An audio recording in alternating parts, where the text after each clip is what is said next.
mga ka-Health Real Talk? Rabies o rabies, tahol ng babala, hindi dapat ipagwalang bahala. Magandang araw po sa inyong lahat, lalo na sa ating mga kababayang OFWs na may alagang mga fur babies sa ibang bansa. Ako po si Arlene at ito ang inyong Health Real Talk kung saan ang kalusugan ang bida lalo na pagdating sa mga simpleng bagay na pwedeng magbunga ng seryosong problema. Ang usapang rabies. Alam nyo ba, ang rabies ay isa sa pinakamapanganib ngunit pinakiiwasang sakit mula sa hayop papunta sa tao.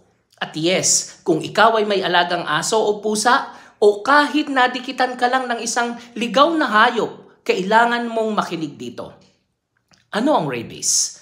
Ang rabies ay isang infeksyon na umaatake sa central nervous system, utak at spinal cord. Kapag nagpakita na ng sintomas ang isang taong infected ng rabies, halos 100% fatal na ito. Paano ito nakukuha? Kagat o kalmot ng hayop na may rabies, pagdila sa sugat o mucous membrane, mata o bibig, pagkakagasgas sa balat mula sa laway ng infected animal. Ang mga sintomas ng rabies sa tao, nilalagnat, masakit ang ulo, pagkalito o hallucinations, takot sa tubig o yung tinatawag na hydrophobia, pagkakaroon ng muscle spasms, pagkalungkot o anxiety bago pa man magpakita ng neurological signs. Kapag nagsimula na ang sintomas, ito ang tandaan.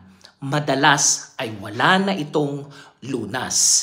Paano malalaman kung may rabies ang hayop? Biglaang pagiging agresibo, takot sa tubig, kakaibang tunog ng tahol, hindi makakain, sobra ang paglalaway. Biglaan na aloof na siya sa'yo o bigla namang sobrang lapit ng lapit sa'yo. Ano ang dapat gawin?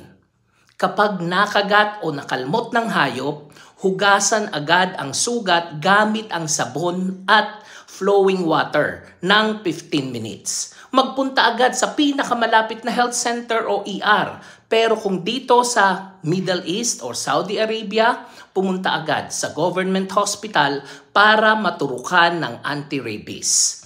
Kung posibleng masubaybayan ang hayop, iobserbahan ito sa loob ng 10 araw. Ang OFW reminders, ipabakuna ang inyong mga alaga kahit ito ay indoor pets. Iwasan ang paglapit sa mga stray animals lalo na sa ibang bansa. Keep emergency contact ng nearest veterinary clinic or ER na may anti-rabies. Educate din ang inyong mga amo kung kayo ay pet caregiver. Ang real talk dito, ang pagmamahal sa hayop ay dapat sabayan ng responsibilidad. Kahit isang kagat lang, pwede mo itong ikamatay, lalo na kung hindi agad naaagapan.